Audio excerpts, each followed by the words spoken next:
Welcome to Kitchen Table Progressive. I'm Paul Richardson, along with Joyce Nance, inviting you to join us for an hour of casual conversation where the menu is progressive and the table manners are liberal at best. Bringing thoughtful perspectives to the law, civics, politics, driving the issues, and the motivations of the players. We hope you'll find the discussion enlightening, insightful, informative, and humorous. Today, segment 1, we'll discuss the Trump indictment, try to make sense out of that. In segment 2, we'll take a look at the Presidential Records Act and the wait a minute, that's threw me. The Presidential Records Act and the Espionage Act, and in segment 3, should the Trump trial be televised?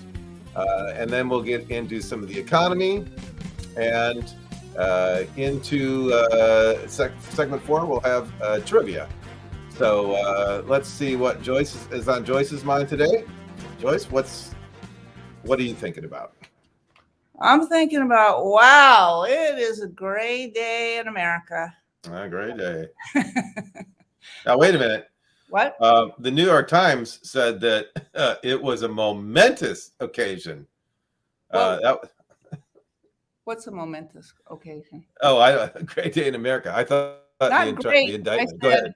Day, G-R-A-Y. Oh, a great day. Great, G-R-A-Y, great, like great. color. Yeah, all right.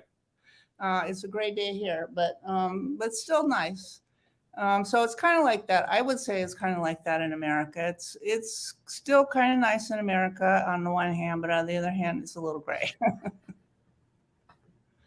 Okay. Yeah, that's my summation of today. So, what would you like to talk about? Well, the indictment coming down this week, as the New York Times, I think, I don't know, they call it, they're being criticized for calling it a momentous occasion where Trump pleads not guilty. That seems a little off to say. I mean, I'm surprised they didn't say unprecedented.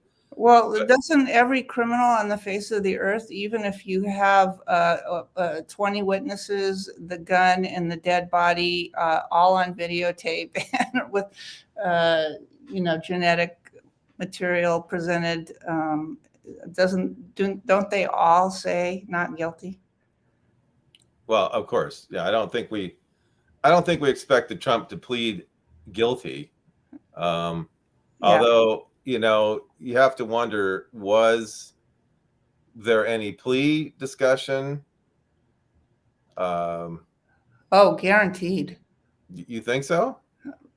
Well, I mean, maybe not officially, but both sides, I'm sure, are saying what their plea would be. I mean, Trump might be saying he's not doing any plea, but I guarantee you his lawyers are talking about it. You would think they'd have to. So, well, okay. So people like Rachel Maddow cited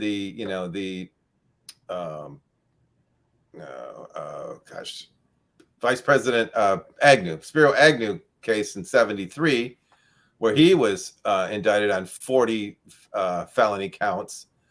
And the plea deal, he said he would never take a plea. He was going to fight the whole thing. And eventually the plea deal he got was to resign, from politics forever. Mm-hmm. That's what we're looking for from Trump. Well, but, like Trump said after the arraignment, when he flew back to New Jersey, he said, we have to win this case. I think he's saying, I need to win. Yeah, when he says we, he means he. he's he, yeah. He has to win this case. Otherwise, he should have took the deal. And I still think he will take the deal. And the thing about Agnew proves that it's not unprecedented, because a vice president and the president, to me, are about the same thing. And so for the vice president to be indicted, I mean, because At any second, the president could bite the dust, and then Right. that same vice president would be president. So his potential is so high that you have to say they're almost the same thing. Yeah. Were you surprised at how was it an unexpected? It seems like the indictment came sooner than we might have expected. Did you think so? I would be hard pressed to say I thought so, since people ask me on a nonstop basis, why isn't Trump in jail?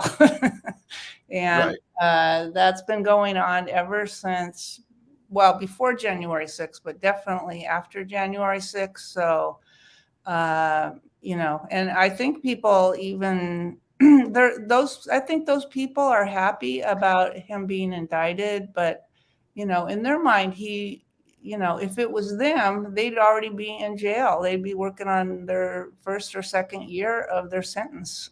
Yeah, working on it. Yeah.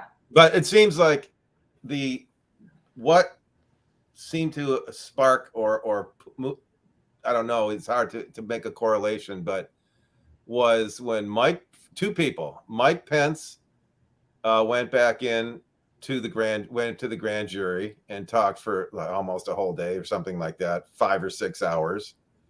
And then the mysterious disappearance of Mark Meadows, where he's just not, you don't hear anything about Mark Meadows. And well, yeah, you do hear stuff. You hear that he flipped and he gave them all the texts, and you don't hear it from him, but you hear definitely, if not yelling, you hear whispering about him constantly. There's a lot of chatter. Yeah, that he was either flipped on Trump or that he was a target of all of this and the conspiracy, or maybe he was. Yeah, we don't know who else is a target. No, that's true. There's only, in the conspiracy, Trump's valet, right, was also well, I'm mystified about that one, because he was not the only one that moved boxes around. No.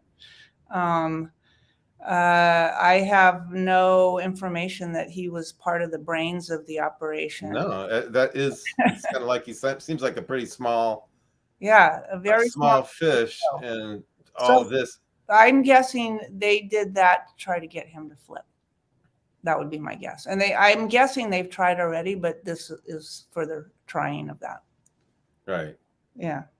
So. And of course, all we've heard from, the Republicans have doubled down on The guy's indicted again. This is his second criminal indictment. He's already been found liable in a sexual assault case, and yet he's still, the Republicans double down on defending him. Although the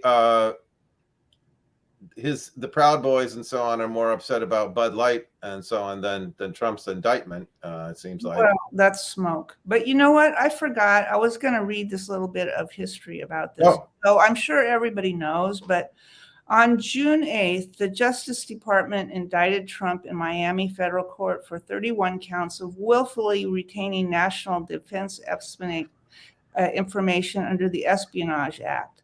1 count of making false statements, and jointly with a personal aide, single counts of conspiracy to obstruct justice, withholding government documents, corruptly concealing records, concealing a document in a federal investigation, and scheming to conceal their efforts. And then, of course, it famously was assigned to Trump judge Eileen Cannon. Yeah. So that's her name. Aileen. Was it Aileen? Okay. It's Aileen. Yeah, that's how you spell it. Yeah, I guess I everybody I had to look it up. Pronounces it, so I did too. I thought it was Eileen. Anyway, Aileen is a name I haven't. Who has a penchant for very expensive footwear, apparently. Well, yeah, I thought it was kind of strange that she decided as her first action was to see which attorneys qualified for a security clearance. but she made no mention that she did. Wow, that's interesting. I hadn't thought of that. Yeah. So she wanted to see which attorney. Say that again. Her first move, and CNN thought this was something that was good. She was going to make quick work of finding out which attorneys would qualify as some kind of either secret or top secret clearance to look at these documents. Although I'm thinking they probably already all have. Well, no, I don't know about that because well, it's part of the evidence. Yeah, but it was yesterday. Jack Smith just said he's ready to present classified. Non-classified. I think he said yesterday he's ready to present non-classified evidence to the press or to the trial. For discovery. For discovery. Okay. All right. But for the other side. But that's interesting. Now, here's the thing is, the Trump legal team is kind of not necessarily known for being the most up and up of people. Would you, for instance, would you clear Joe Tacopini for top secret clearance? Would he be one? Oh, was that one of his lawyers? No, well, he doesn't have a lawyer in Florida. He's still looking for a lawyer who's licensed to practice in Florida. I thought he did have I think he does have one on his team, but it's not the one that he wants. He has a Florida lawyer on his team. He had somebody who was to go to represent him in the arraignment. But I'm not sure that they still have settled on somebody to actually try the case. Well, I know they were looking for somebody else, but he had somebody that could help him file papers, I guess. Yeah, he filed that he got, but the big law firms who have good attorneys, so I've heard, are not interested in this kind of a case. It's you have a reputation to uphold. And against a hard break in about 20 seconds, just so you know. Go ahead. Yeah. Okay. That's okay. You'll hit the hard break. It's hard to, being a reputable law firm in Florida. They want to win good cases, but they're also looking at, what kind of if they see the evidence and they know the judge bringing good evidence, they also don't want to lose a case in an embarrassing way. So we'll have to see who Trump comes up with for his legal representation.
Okay, and we are back for segment number 2. I thought we'd talk a little bit about the Presidential Records Act and the Espionage Act. Now, Donald Trump keeps saying that he had the documents, he has a right to them, And I mean, this is what he said. He has the documents, he has a right to them, and he has the Presidential Records Act.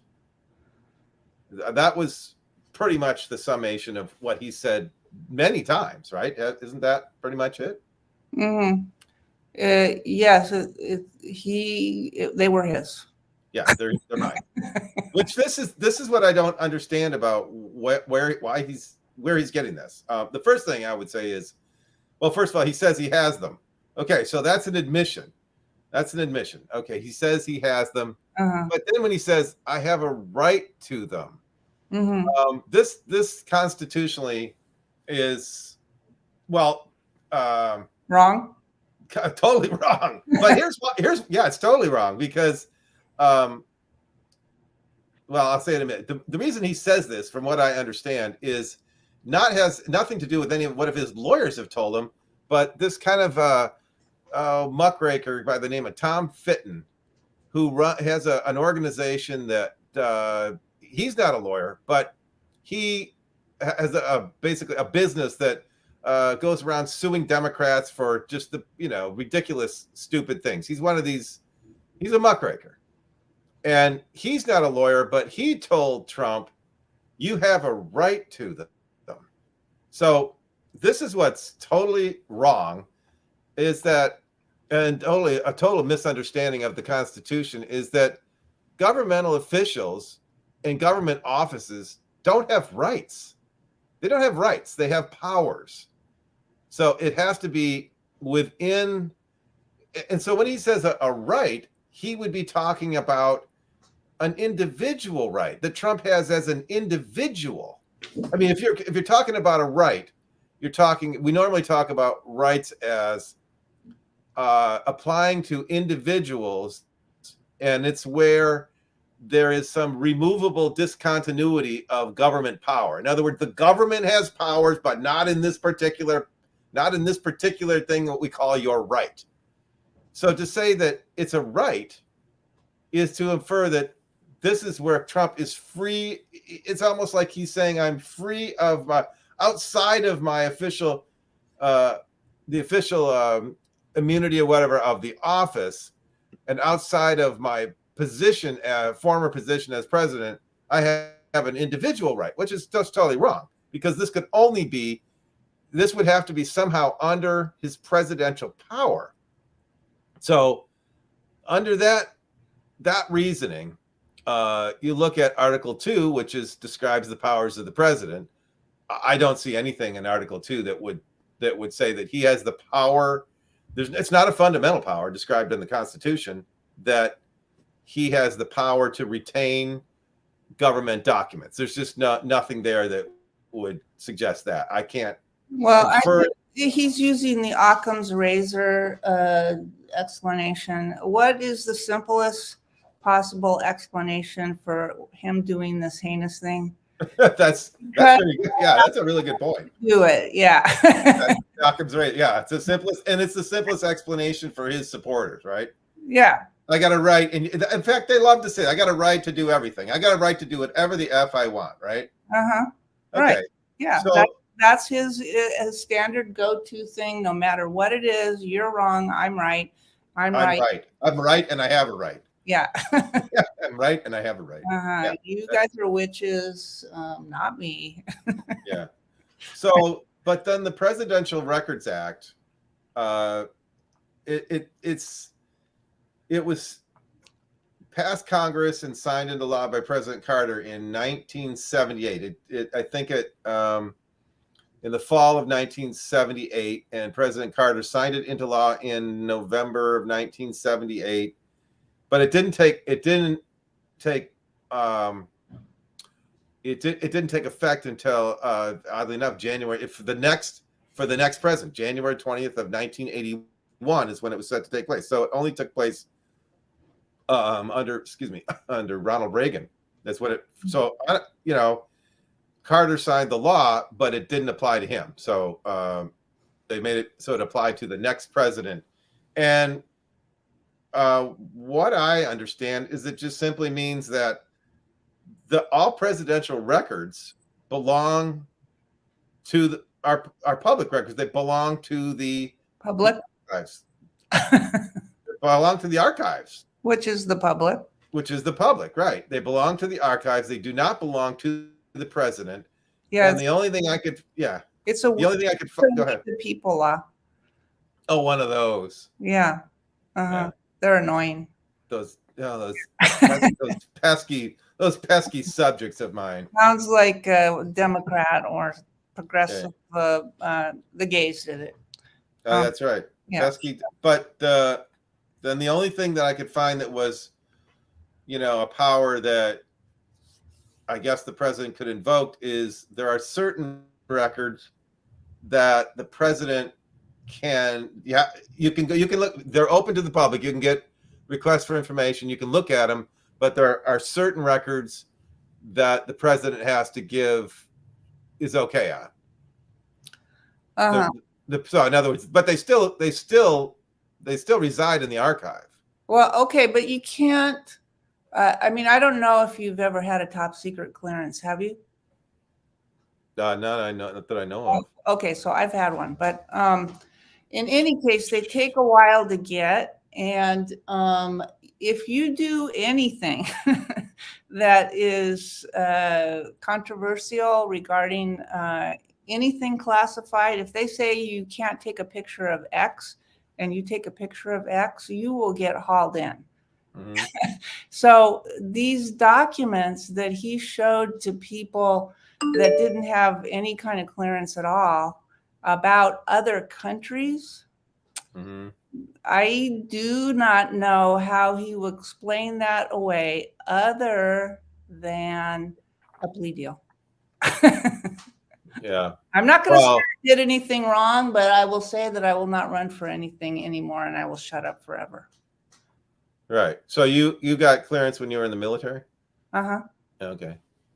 All right. So, okay. So that's the presidential, what he's saying about the Presidential Records Act is, as far as I can tell, the exact opposite of what it means, which is about par for the course for Trump, right? It's the exact opposite of what it really is. Yeah. That's how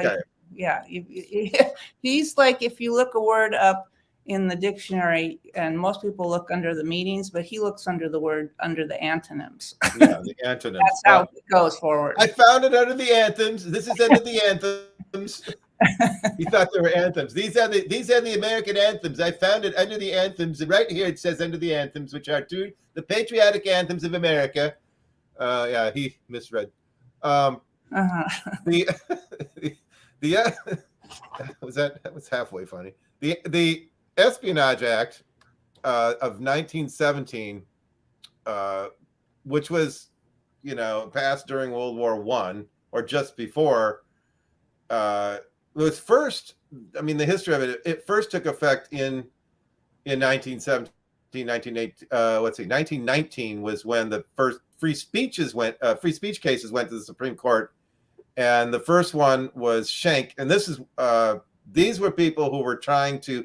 The Espionage Act essentially, where it was first under warfare, the U.S. Code, USC Title 50, it was under warfare. Has been moved to Title 18, criminal, and it first started out the free speech cases where Schenck, that case, and this was the case where Justice Oliver Wendell Holmes Jr. wrote, you can't be a clear and present danger, such as falsely, shouting or yelling fire in a crowded movie theater. And this had to do with Schenck first was trying to distribute pamphlets telling people not to ignore their conscription notices for the army. Mm-hmm. And this was considered to be, he was, I think, convicted in New York. Same with, and then later that year, Abrams, I think his name was Jacob Abrams, was distributing pamphlets saying pretty much the same thing. This was they were considered communist sympathizers, and those convictions were upheld. Although in the second one, in the Abrams case, and Eugene Debs also was cited under the Espionage Act and was jailed, went to prison. Although all three of these people were,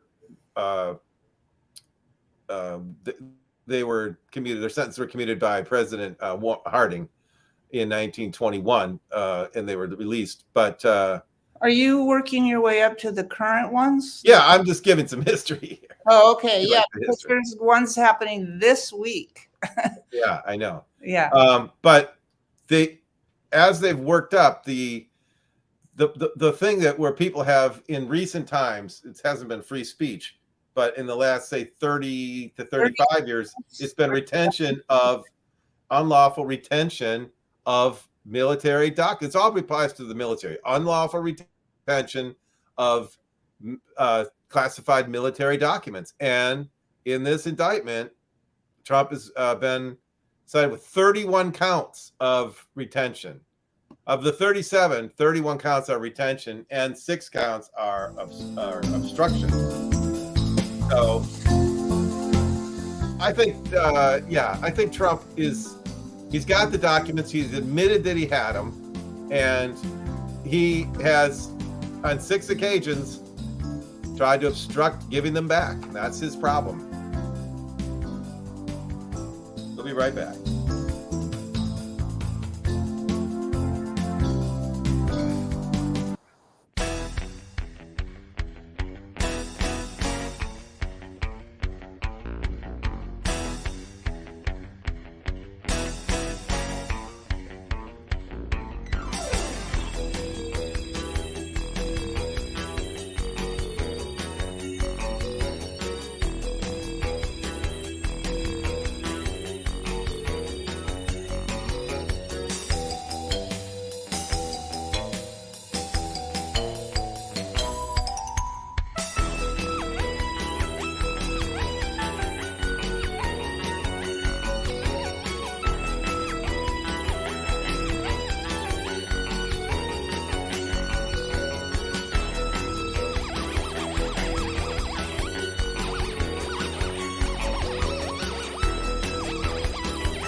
Okay, so covering the Espionage Act and the indictment and the Presidential Records Act. Next question is, there have been, I think, first calls on the right that this trial has to be televised, and then I'm hearing more and more calls from both sides to say that the trial should be televised. What do you think? Must see TV. Must see TV.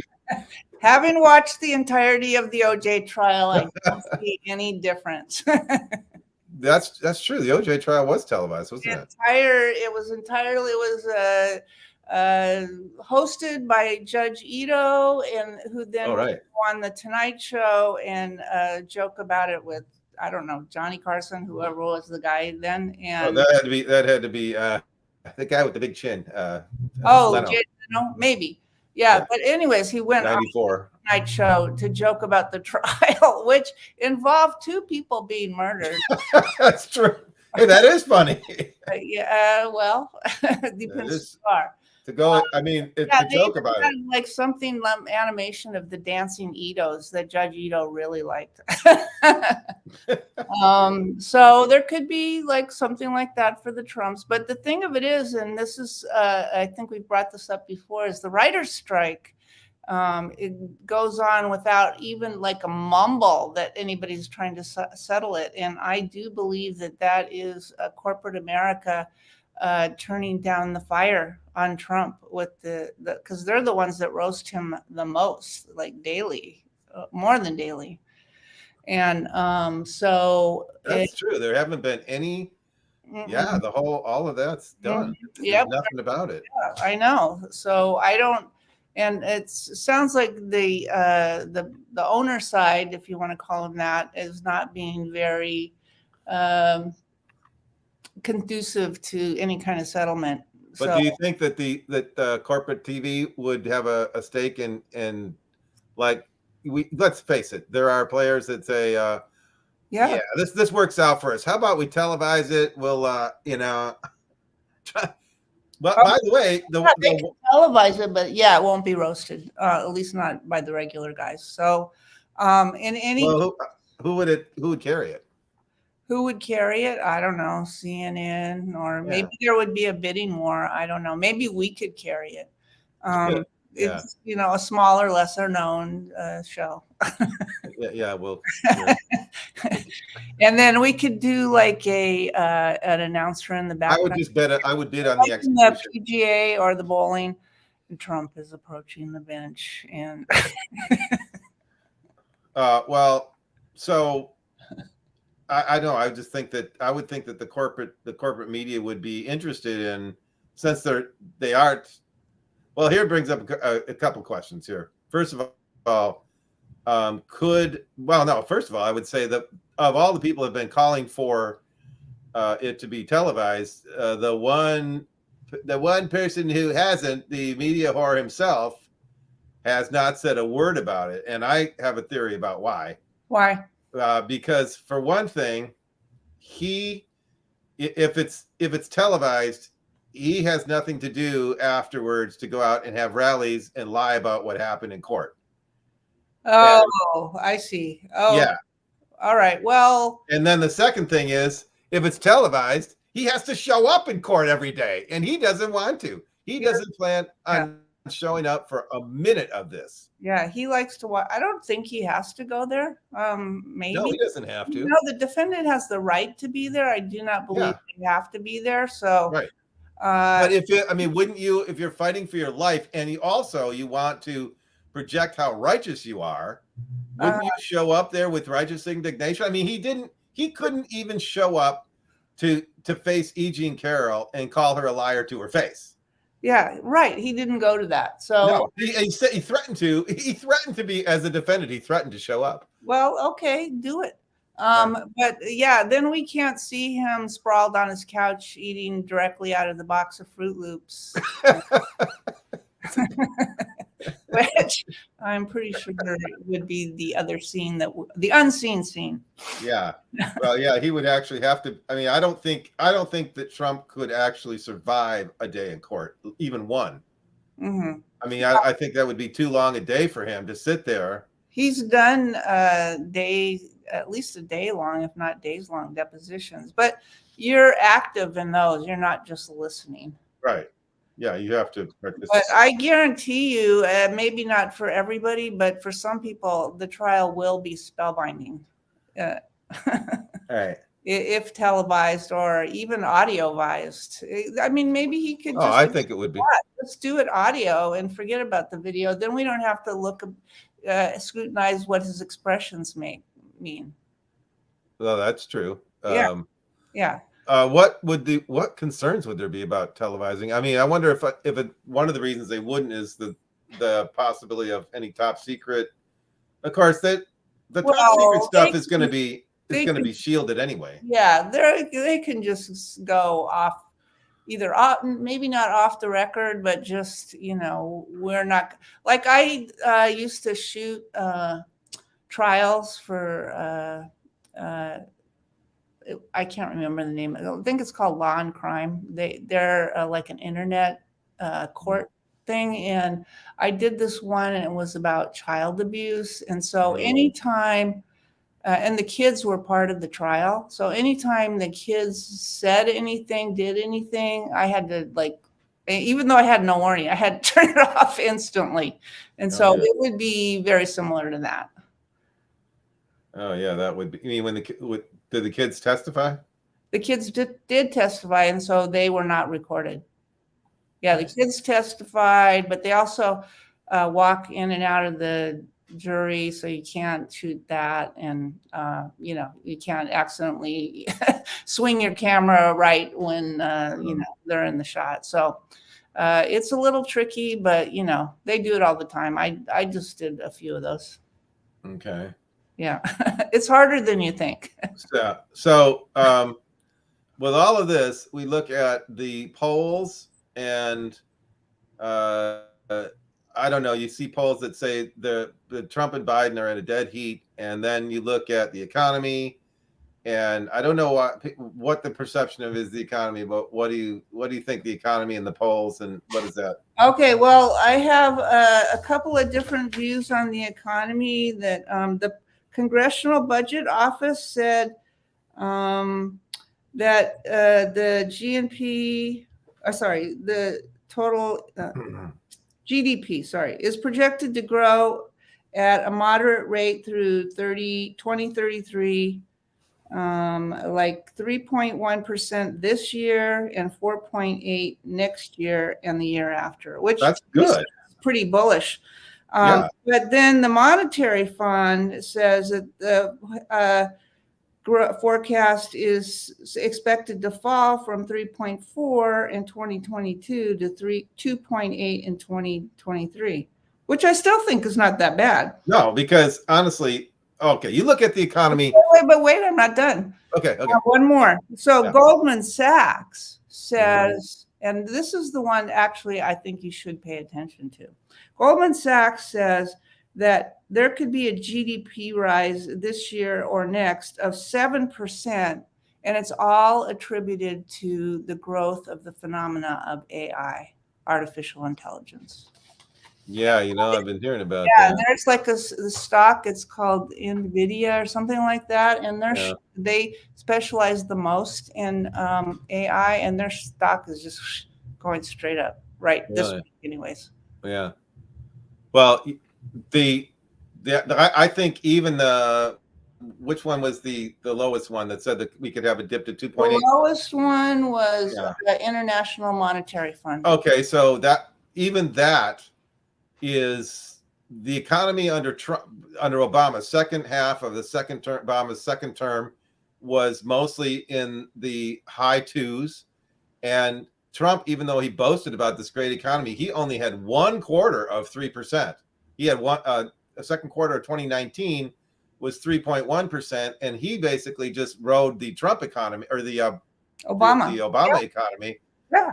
And so the economy has really actually taken off under Biden. He had like 0 interest rate, which really makes things catch on fire. Yeah, and this is the same Jerome Powell who wants to raise it up to almost 9%. He said there might be another half point by the 2 quarter point raises by the end of the year. He was okay with 0 the whole time. He was okay with 0 when it was totally throwing gasoline on the fire, and then he wonders why is there too much money in the economy, and then the economy takes off because of Biden's policies, and then it's like, oh, now we have way too much money in the economy. It's like, this is kind of like, I think Jerome's off his meds. He's like, that's why he goes from one side to the other. It's just too much.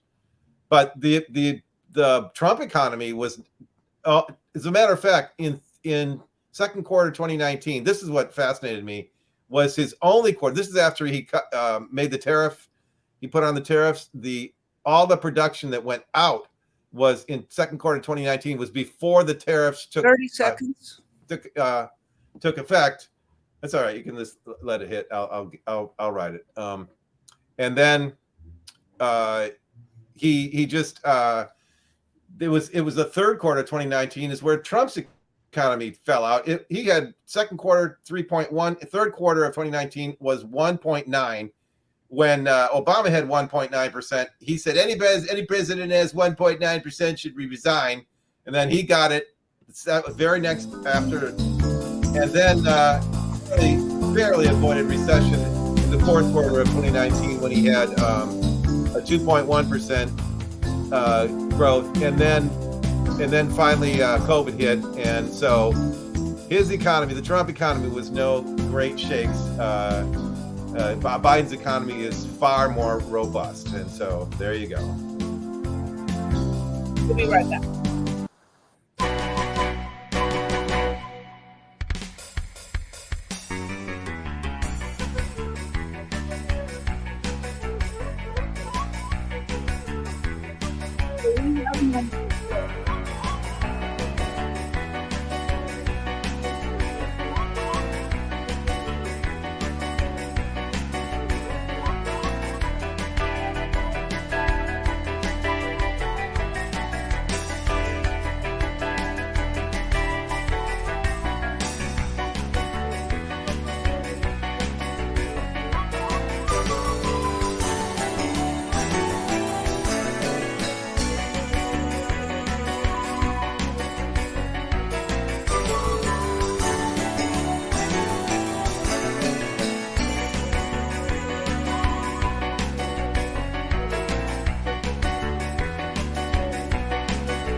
Okay, so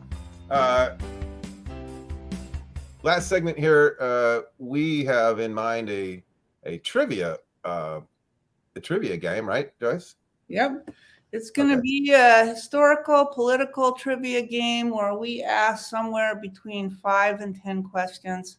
We're still arguing about it. And and then it's going to be available on the website as soon as the show is over to enter. And whoever sends in their entry first, then they will be the winner. First one to get them all right. To get them all right, yeah. Yeah, you have to get them all right, and you have to be the first one to get them all right. And we will come up with some kind of a prize to reward you for that. But the questions could be a little challenging, so it's not going to be something where you can just ask your phone. Well, there might be a few where you could just ask your phone, but some of them there'll be a grade of challenges along the way. So. Anyway, for instance, what kind of question would we ask? We might ask who was the name of the first person to fire the first shot in the Civil War. Ooh, in the Civil War? Mm-hmm. I think that might have been a cannon shot. I think that might have been. Well, it has to be a gun. Oh, okay. Yeah. General Beauregard. I really think it was a general. Probably. I don't know I don't know what the answer is. Well, I would. Oh, how about this one? How about no? I think it should be who was the one who fired the shot was heard around the world. Okay, who was? On April 19th, 1775 in Lexington, Massachusetts. That would be a good one. What's the answer? I have no idea. It was we could, yeah. Well, that would be a good question because shall we ask our phone? Who's the one? Yeah, ask your phone. Okay, let's see. Let's see. Who fired the shot that was heard around the world? Here's an answer from Wikipedia. Internationally, the phrase shot heard round the world, alternatively shots heard round the world, or shot heard around the world, has become primarily associated with the assassination of Archduke Franz Ferdinand of Austria on June 20, 1914. Okay, well, the shot heard around the world, according to Wikipedia, was the assassination of Archduke Ferdinand in 2014 that set off World War I, and that I don't think the person is known. That was attributed to the group, the Black Hand, I believe. Was it an anarchist group or a person that shot him, but they don't have a name? I don't think they know. Oh, they don't. Oh, they don't know. So it was just somebody dressed in black. Well, it was a group called the Black Hand, and it was some assassin from that group. Okay, so they may know. I don't know the answer to it, but I know it was that. Nobody has ever been caught and or punished for it. Then. Right. Oh, well, there would be another one would be Great Assassins, right? The Great American Assassins. Mm-hmm. There's a lot of assassins, and not that many anymore presidential, but there's other ones around the world. There was Mr. Abe got assassinated. I don't know, was it last year or the year before? Japan. Oh, that's right. That was, yeah. Mm-hmm. So that was. Well, there would be. Maybe we should keep it to American. We would have. There would be a lot of assassinations. Oh. Okay. Well, we're going to have to decide if we're going to have like everybody else a choice of 4. We're probably going to have to do that, mainly because it is a definitive answer that way. We don't have to make judgment calls. Oh, as to who shot who? You know somebody's first name, but you don't know their last name. So you just put their first name, then you have to make a judgment call. But if the answers are just there with their first and last name, Mr. and Abe, then. Well, who shot JR? We never did find out about that, did we? That I don't know. I never watched that show. Oh, we did find out. It was somebody's girlfriend who got killed in a car accident, I Yeah, think that I was only watched the Simpsons version, and then it was Maggie the baby. Okay. Yeah. Well, then we could have questions about the Constitution that would be some that you could look up, or also some that you might have to interpret. You have to understand what it But means. I'm going to say that people that can answer it without looking it up will go faster than people that have to look it up, even if they can get it pretty fast looking it up. Mm-hmm. Or they might just enjoy taking the test and not worry about Right. being first. I don't know. Have you ever looked at Slate magazine? Slate? Slate.com? No. It's online. It's a progressive online magazine. It's really pretty good. Have you ever looked at Daily Beast? Okay. Also, okay, both of those you should look at. Yeah. But in any case, because they're like definitely not worried about offending people. So on Slate, they just had a test every Friday, which a lot of places do, like New York Times and CNN and some other ones. And everybody was crazed for that. So then they went with one on Mondays also, and everyone was crazed for that. So now Slate Magazine is going every day of the week with or maybe not Saturday, but every other day, or maybe not the weekend, but every other weekday, they have a trivia quiz. That's how crazy everybody is for trivia. So that is why. So what kind of questions do they have? Constitutional questions, or are their questions multiple choice, or are they? They're multiple choice. Okay, but they're timed. Which you can take, I think, as long as you want on the one hand, but on the other hand, you get a lower score. But I don't know if I'll have the ability to do that. So ours is just going to have to be right or wrong. And also, if it is 4 choices, then we probably can get the computer to grade it for us if there's a lot of entries. If we do it the other way, then we might have to wait for AI to develop a little bit. Even better reason to invest. There you have it. I gave you the tip here. I don't know what else I can do. If you give me the money, I'll do it for you. Yeah. Or abscond. Okay. And I will plead not guilty. I'm sure. Who doesn't? Who wouldn't? I don't. Well, yeah. The thing is if you're going to plead guilty, you're going to do that ahead of the trial. The deal will already be made. You don't just make it a surprise. I'm guilty. You got to get something out of it.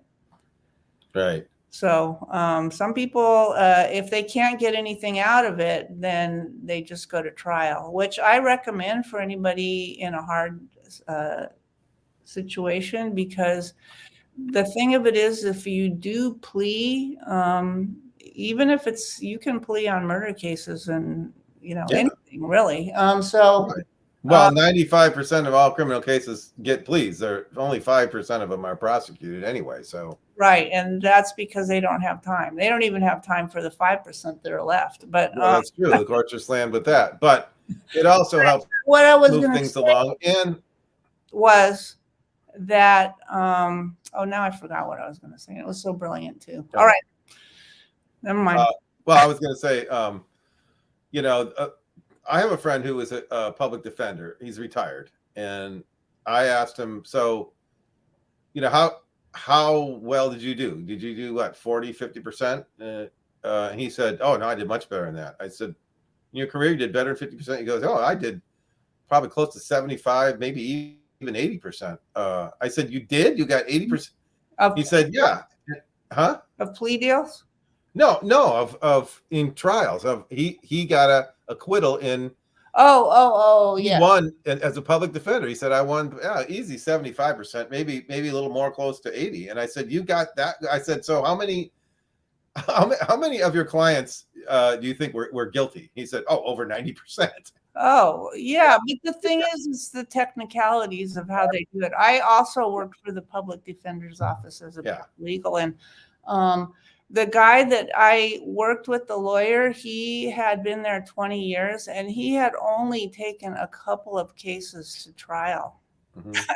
Yeah, but I don't think I did any cases with him, but we did do hearings, or maybe we did do a case. But really, almost as soon as you introduce any evidence, there goes the prosecutor's case because it gives reasonable doubt. Right. Yeah. So that's where, like, we had a guy that was looking at 18 years in prison. And because I was able to produce this information that I had gotten from various recordings and make it hearable and stuff like that, he ended up with like a year of unsupervised probation. Right. To go from 18 years in prison.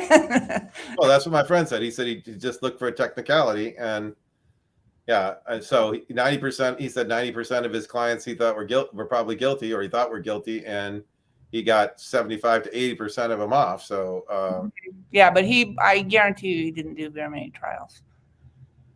No, maybe not. But he probably they don't take him to trial. Well, 95% of them. 95. I'm just asked him about his trials. Yeah, but lesser ones, they totally don't want to waste the court's time. Right. They don't want to do that. That's and they just want to say, okay, you bought liquor and you were not 21. Here's a conspiracy to do that, and that's 1 month unsupervised probation. Right. Okay. So well, I mean, we can so thanks for coming by. We're going out of here.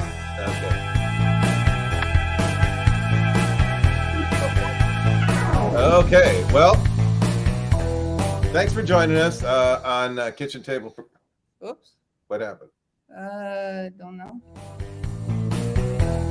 Thanks for joining us on Kitchen Table Progressive. Join us again next week at 6 p.m. Central Time. We'll pick up the topics of the day here on WCPT 8:20 a.m. Chicago. Next week, all right, let's let it ride.